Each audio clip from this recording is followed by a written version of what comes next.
অনেক দিন ধরে কাজকর্ম নাই, কিভাবে যে সংসার চালাবো বুঝতে পারছি না। গিন্নিও আমার উপর রেগে আছে। কি গো, কাজের কোনো খোঁজ পেলে? না গিন্নি, এখনো পাইনি।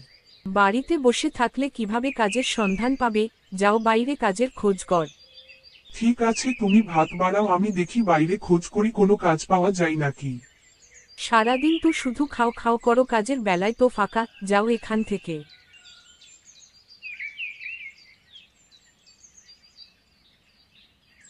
হে ভগবান, কি যে করি। আচ্ছা, মাঠের দিক থেকে ঘুরে আসি।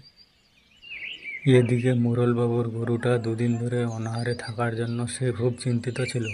গরুটাও কাল থেকে অনাহারে আছে, বাড়িতে ঘাসও নেই, কি যে করি।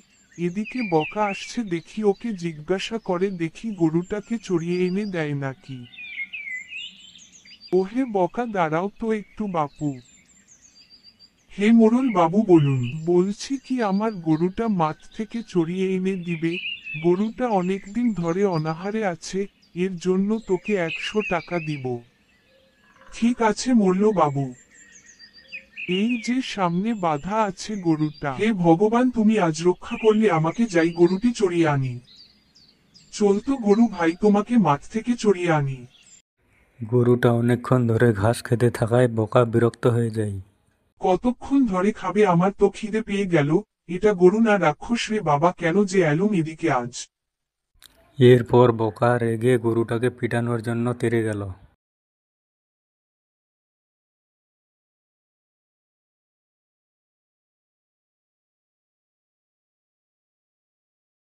চল চল, এখন আর খেতে হবে না।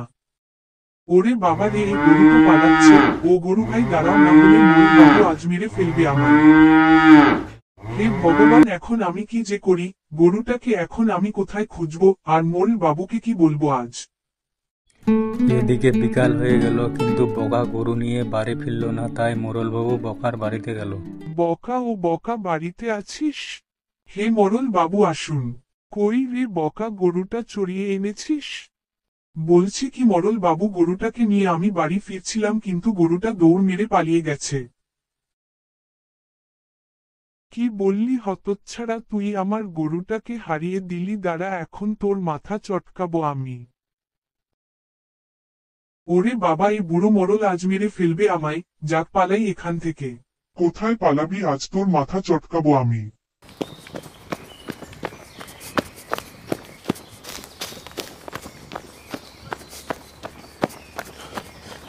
ওরে বাবা রে, পাটা ভেঙ্গে গেল আমার। মোড়ল বুড়োকে আর দেখা যাচ্ছে না, একটু এই গাছটার নিচে বিশ্রাম নেওয়া যাক। যাক রে বাবা, বাঁচা গেল আজ, আর কোনো দিন এসব কাজে যাব না। যাক, এখন বাড়ি যাই, খুব খিদে পেয়েছে। গিন্নি যে কি বলবে এখন।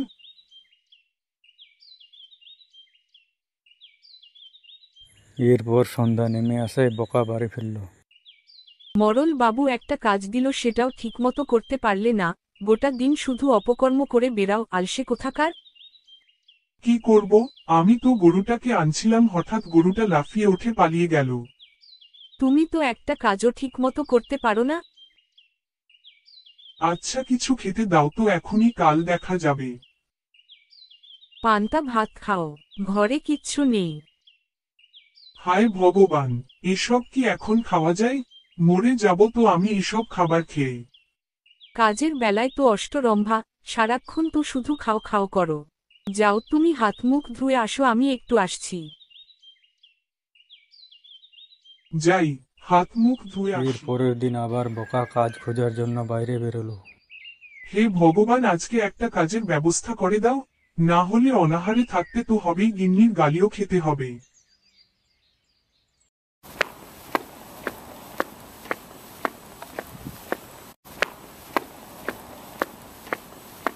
ও বকা, কোথায় যাচ্ছিস রে? একটু এদিকেই আসছি।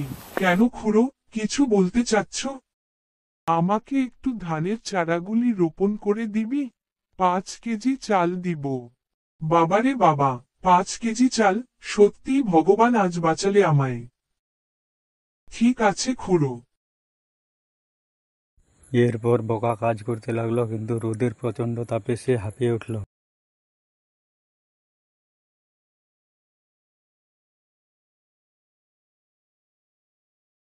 ওরে বাবা, এত রোদ, গা তো পুড়ে যাচ্ছে। খুড়ো আমি বাড়ি যাচ্ছি, আমার পেট ব্যথা করছে।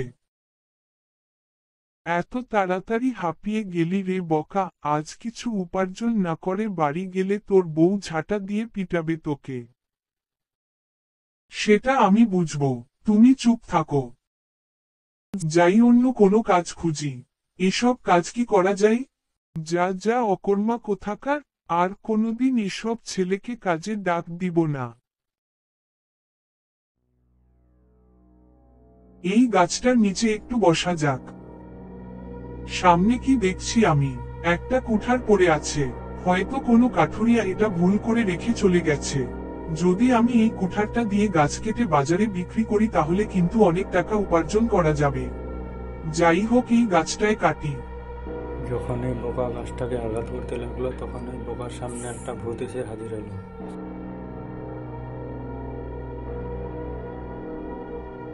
কে গাছ কাটছিস রে? দাঁড়া, এখন তোকে মজা দেখাবো। কিছুক্ষণ আগে একজন গাছ কাটতে এসেছিল, তার ঘাড় মটকালাম, এখন তোর ঘাড় মটকাবো। তোমরা সবাই শয়তান, জঙ্গলের গাছ কেটে তোমরা আমাদের থাকার জায়গা নষ্ট করা শুরু করেছো।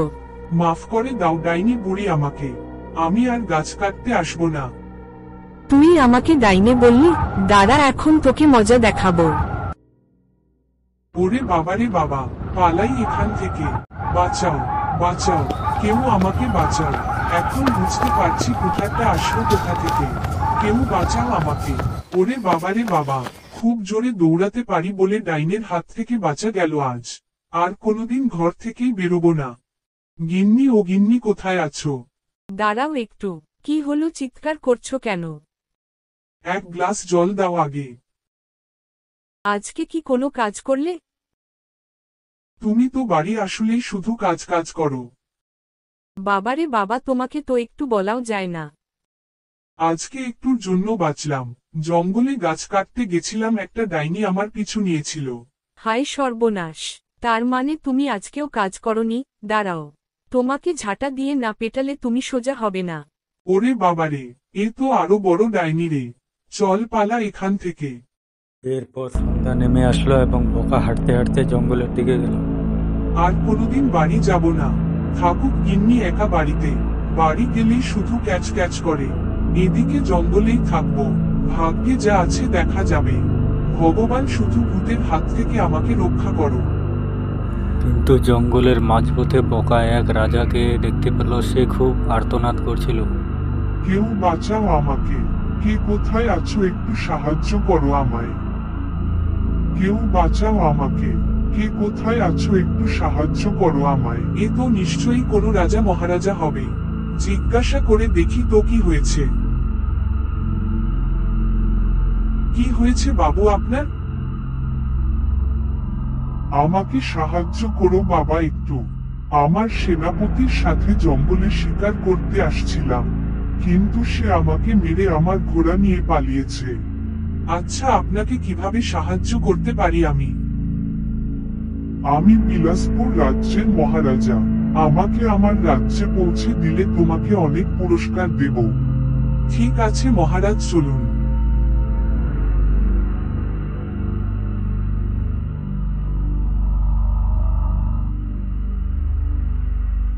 এরপর বোকা মহারাজকে নিয়ে পথ চলতে শুরু করলো। এদিকে রাত্রে নেমে এলো এবং মাঝপথে এক ডাকাত তাদেরকে আটকালো। দাঁড়াও, এত রাত্রে তোমরা কোথায় যাচ্ছ? তোমাদের কাছে যা আছে সব দিয়ে দাও, না হলে তোমাদের খুন করে ফেলবো। চোরের কথা শুনে বোকা ও রাজা দুজনে ভয় পেয়ে গেল, কিন্তু বোকা সাহস করে ডাকাতকে এক লাথি মারল এবং ডাকাত মাটিতে পড়ে গেল। তাড়াতাড়ি চলুন মহারাজ, এই ডাকাত আবার পিছু করতে পারে। বাহ, তুমি তো খুব সাহসী। তোমার নাম কি বাবু? মহারাজ, আমার নাম শামু। এরপর রাজা বোকাকে নিয়ে রাজপ্রাসাদে যায়। রাজা বোকাকে তার সেনাপতি বানায়। কিছুদিন পর বোকা তার গিন্নিকে রাজপ্রাসাদে নিয়ে আসে এবং তারা সুখে জীবনযাপন করতে থাকে। ভিডিওটা ভালো লাগলে চ্যানেলটা সাবস্ক্রাইব করে রাখেন পরবর্তী ভিডিও পাওয়ার জন্য।